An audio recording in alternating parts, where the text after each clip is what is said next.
Jerusalém, uma cidade dividida pela religião. No ano de 1187, um poderoso exército muçulmano se posiciona nos portões da cidade. Seu chefe é um carismático senhor da guerra. Ele lançou uma jihad, uma guerra santa para retomar a cidade do controle cristão. Em momento algum, os muçulmanos aceitaram que o resultado fosse outro que não a retomada de Jerusalém.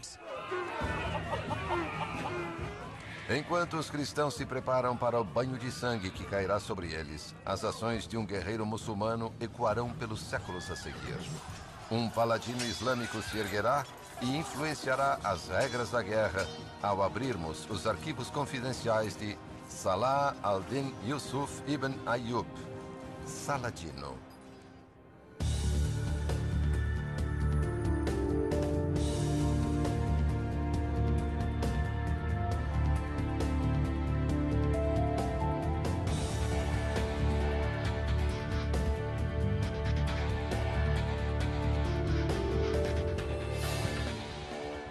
Arquivos confidenciais. Saladino. Cairo, 1167. Um jovem nobre muçulmano está no Egito a serviço militar. Seu nome é Salah al-Din e foi enviado de Damasco, capital da Síria, para apoiar o fraco regime egípcio contra a ameaça dos cruzados europeus.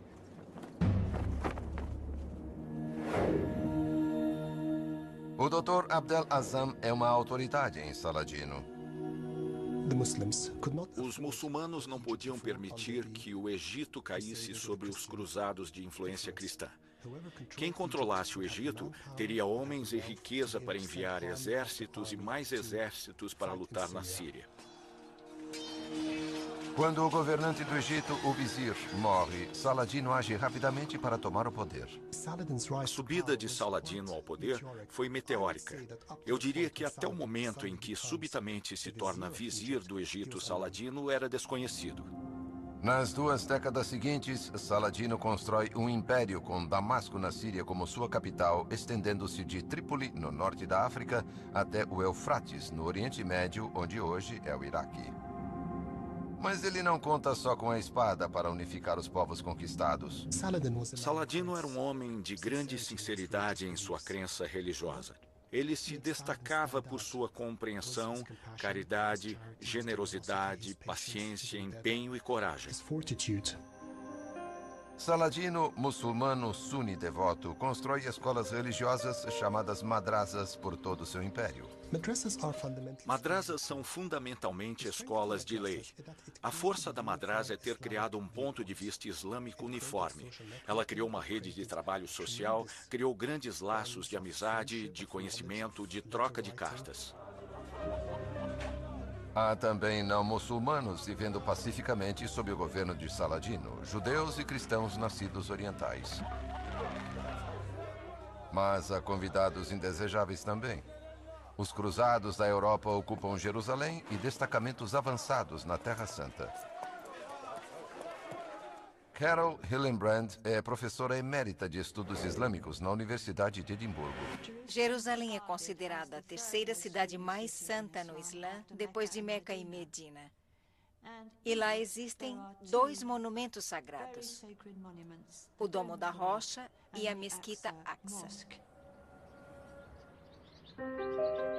Mas Jerusalém é também sagrada para os cristãos como local da crucificação e ressurreição de Cristo. Os cruzados ocupavam a cidade desde 1099, mais de meio século depois que o Papa Urbano II ordenou que acabassem com 400 anos de ocupação muçulmana, matando indiscriminadamente muçulmanos, judeus e cristãos não católicos. Os muçulmanos foram pegos de surpresa. Eles não faziam ideia de quem era o inimigo, não entendiam a natureza do inimigo e não estavam em posição de reagir por causa da divisão. Até Saladino, não houvera uma resistência efetiva aos cruzados. Finalmente, a indignação começou a se espalhar a partir das escolas religiosas, as madrasas. A verdadeira reação ao que estava acontecendo e o que acontecera em Jerusalém surgiu dos estudiosos religiosos. Foram eles que muito cedo entenderam as implicações. Os cruzados estavam vindo para se estabelecer e criar seu reino no coração do mundo muçulmano. Tendo encontrado pouca oposição muçulmana, os cruzados criaram na Terra Santa o que chamam de Reino de Jerusalém. Entre as fileiras cristãs, existem duas ordens zelosas de monges guerreiros conhecidas como os Cavaleiros Templários e os Cavaleiros Hospitalários. Para Saladino, eles são o inimigo supremo. Os hospitalários e os templários eram impulsionados pela visão das cruzadas de não mostrar misericórdia em favor dos muçulmanos. E isso era um sentimento recíproco por parte de Saladino. Em 1187, Saladino tem apenas um objetivo. Sendo um político astuto e soldado, ele declara uma jihad para a recaptura de Jerusalém. Uma guerra santa que unirá os povos muçulmanos e exércitos de suas terras contra um inimigo comum.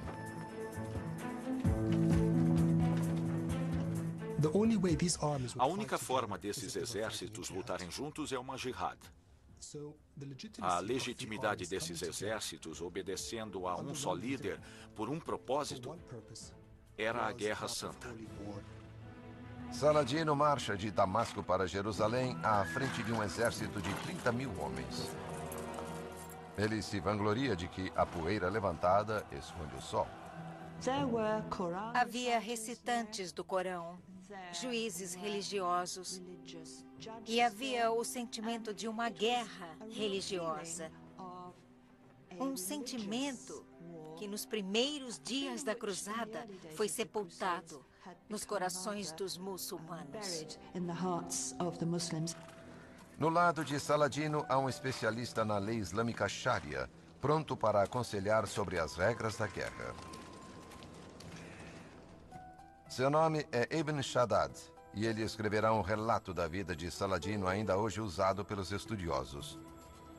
Um manuscrito original é mantido aqui, na mesquita de Aqsa, em Jerusalém.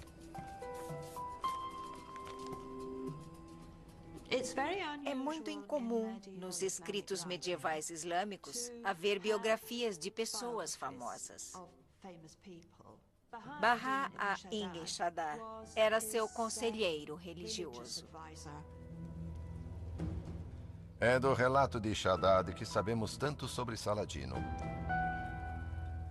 Em julho de 1187, Saladino chegou ao Mar da Galileia, rodeando o posto avançado cristão em Tibérias. Indo em sua direção, o exército cruzado sob o rei de Jerusalém, Guy de Lusignan. Para sinalizar o apoio de Deus, os cristãos carregam um fragmento da cruz verdadeira. Rafi Lewis é arqueólogo de campos de batalha da Universidade de Haifa.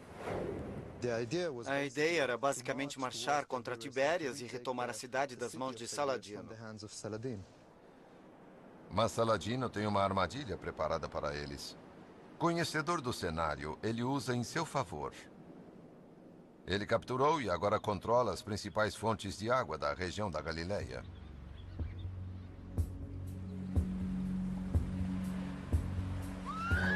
Sem água para homens a cavalo e constantemente pressionado pelos arqueiros de Saladino, o exército francônico, enlouquecido pela sede, avança para os remanescentes de uma cratera vulcânica conhecida por Cornos de Hattin. Os cruzados são impelidos para lá. Rafi acha que Saladino planeja usar o terreno para separar a infantaria cruzada de sua cavalaria. A infantaria está deixando o conjunto principal de cavaleiros para trás, subindo os cornos de Hattin, tentando encontrar refúgio nessa montanha e deixando a maior parte dos cavaleiros para ser massacrada pelos muçulmanos. Rafi acredita que uma característica dos cornos de Hattin teve um papel crucial na batalha, uma muralha de rochas intransponível para cavaleiros montados. Remanescentes da muralha ainda hoje podem ser vistos. Saladino empurrou os cavaleiros contra essa muralha, que não podia ser atravessada a cavalo. E basicamente, a 100 metros abaixo de nós, foi onde a carnificina aconteceu. Foi onde tudo terminou. Com os cavalos mortos ou feridos, os cavaleiros são uma presa fácil para os muçulmanos. A maestria estratégica de Saladino e seu conhecimento do terreno deram-lhe uma vitória total. O fragmento da cruz verdadeira é apreendido e são capturados Guy, o rei de Jerusalém, e um odioso cruzado chamado Renaud de Chatillon, um homem que Saladino havia jurado matar. Renaud Chatillon quebrara muitas tréguas e tinha atacado os muçulmanos quando havia trégua entre os dois acampamentos. Com os dois cativos trazidos à sua presença, o devoto Saladino age de acordo com os ensinamentos islâmicos. Para sua surpresa, Saladino estende sua hospitalidade a Guy, oferecendo-lhe um copo de água fresca. Depois que Guy tinha bebido, passou o copo de água a Renaud Chatillon. De acordo com a tradição muçulmana, uma oferta de hospitalidade é uma oferta de proteção. Saladino repreende Guy por passar o copo a Renaud. Sua primeira resposta a Guy foi que ele lhe ofereceu de beber. Não fora Saladino a oferecer seu cavalheirismo. Saladino desembainha a espada e fere Renaud profundamente no pescoço.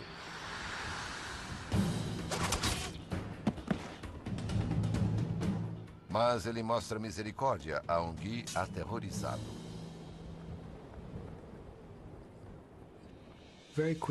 Rapidamente, Saladino o acalma, dizendo que reis não matam reis. Saladino tratou Guy com as honrarias devidas ao rei que ele era. 230 templários e hospitalários detestados são entregues a clérigos muçulmanos. Mais uma vez, Saladino age de acordo com as regras de guerra muçulmanas. Quando chegou a hora do tratamento de hospitalários e templários, ofereceram-lhes escolher, como era normal, aceitar o Islã ou morrer. E sendo de ordens militares, eles recusaram. Com o exército de Guy destruído, Saladino está livre para tomar Jerusalém virtualmente sem oposição. E 2 meses após sua retumbante vitória em Hattin, as forças de Saladino chegam aos muros da cidade de Jerusalém. Lá dentro, o terror. Mães temem por suas filhas, enquanto o povo se prepara para a morte ou a escravidão que certamente virão. Mais uma vez, o comportamento de Saladino confunde as expectativas. Ele oferece clemência.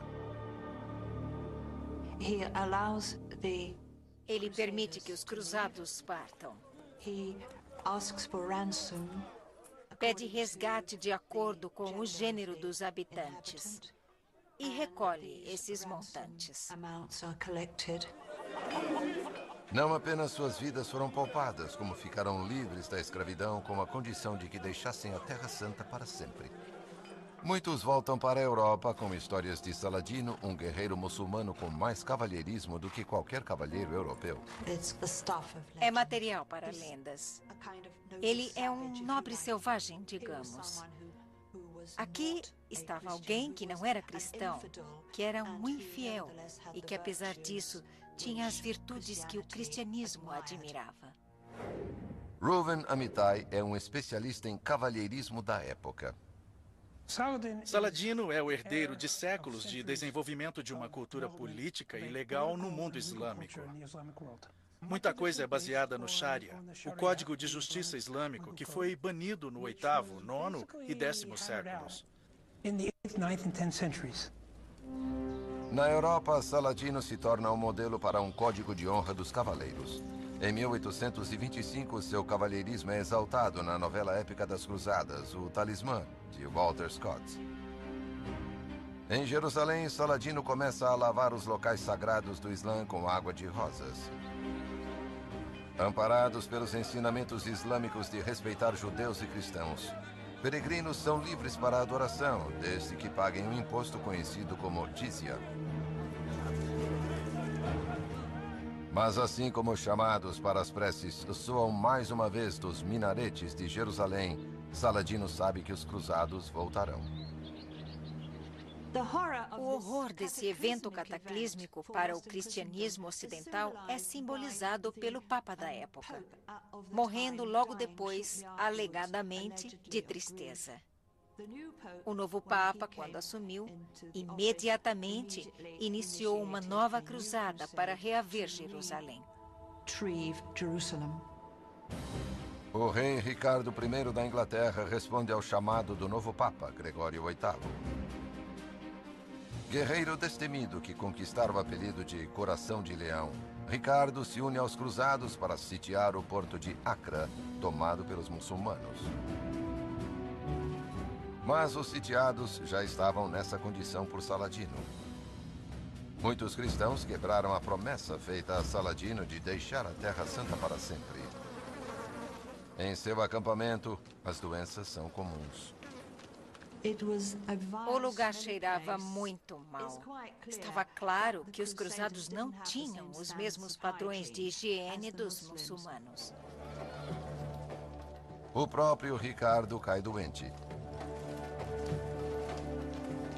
E novamente Saladino confunde os cristãos com sua caridade. Sabendo da doença de Ricardo, ele lhe envia frutas e água. Havia algo político por trás disso. Ele também estava enviando uma mensagem para os cristãos e os cruzados que vieram para a sua terra. Ele estava no controle da situação. Agora, o acampamento do rei Ricardo está cheio de histórias sobre o cavalheirismo de Saladino. Quando uma criança cristã é roubada por um grupo de muçulmanos buscando escravos, os cruzados dizem à mãe para apelar diretamente a Saladino pelo seu retorno seguro. E ela vai a Saladino. Ele ordena a procura do bebê, que é devolvido à sua mãe. Essas histórias não são lendas, são fatos históricos. É outro ato que alimentará a reputação de Saladino na Europa. Ele é retratado como um homem generoso, ou, positivamente falando, um homem de palavra. Mas o cavalheirismo de Saladino custou-lhe caro em Acre. Restabelecido, Ricardo leva novo ímpeto ao ataque dos cruzados, que acabou em 2 anos de sítio da fortaleza litorânea.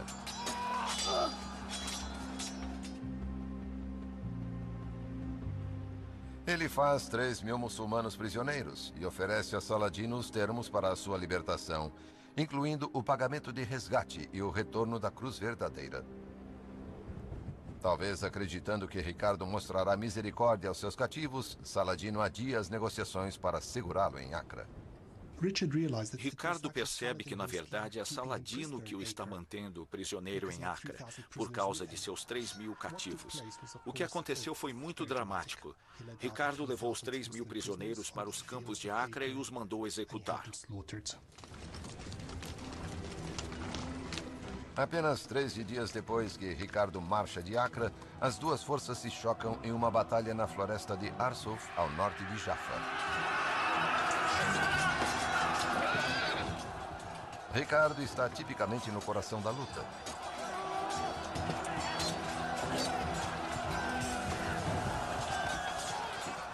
Mas quando o cavalo do rei inglês é morto, o código de honra de Saladino ultrapassa seu desejo de aproveitar a vantagem. Apesar da atrocidade dos cruzados em Acre, Saladino envia a Ricardo não uma, mas 2 montarias em substituição. Uma ação que quase certamente o levou à derrota avassaladora.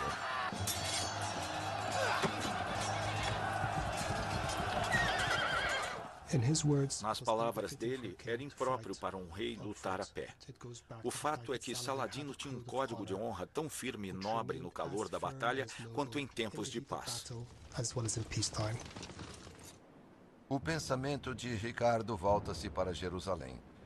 Saladino sabe que o fim do jogo está se aproximando e novamente decide ganhar tempo. A tática de Saladino mudou após Arsuf. Ele se deu conta de que não poderia derrotar Ricardo no campo de batalha. Embora nunca tenha se encontrado com Ricardo, ele envia seu irmão Al-Adil para negociar com o rei, instruindo para que demorasse o máximo para chegar a algum acordo. Enquanto Al-Adil mantém Ricardo falando, Saladino se prepara para o pior. Saladino recuou para Jerusalém, cidade que ele fortificou, e começou um jogo de espera para ver como Ricardo reagiria. Apesar dos esforços de Al-Adil para detê-lo, a pressão para agir começa a se fazer sentir em Ricardo. Em casa, seu irmão João está ameaçando seu trono.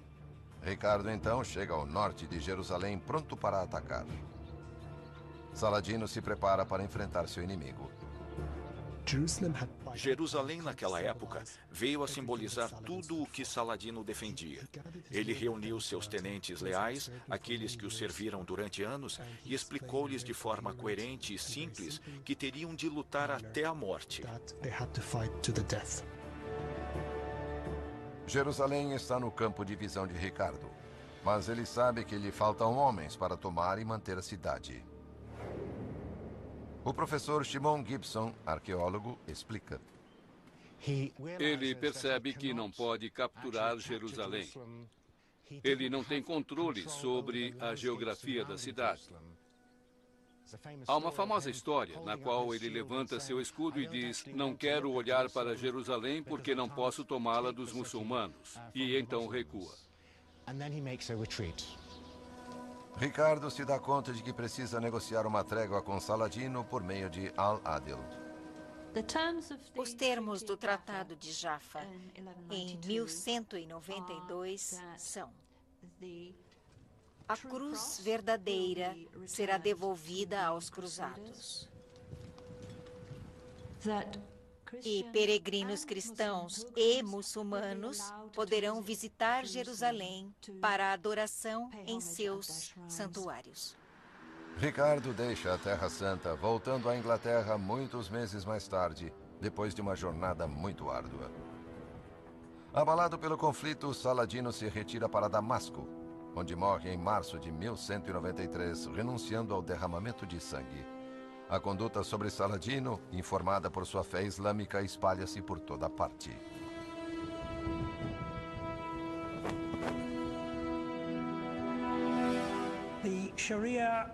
O Sharia, a lei islâmica, define claramente como se comportar antes, durante e depois de uma batalha. E não há dúvida de que isso influenciou grandemente Saladino. Isso era percebido por seus oponentes de forma positiva. E Saladino era visto como um contendor honrado, honesto e digno. Acho que essa imagem chegou ao mundo ocidental. O legado de Saladino de misericórdia e compaixão ecoa até hoje nos campos de batalha.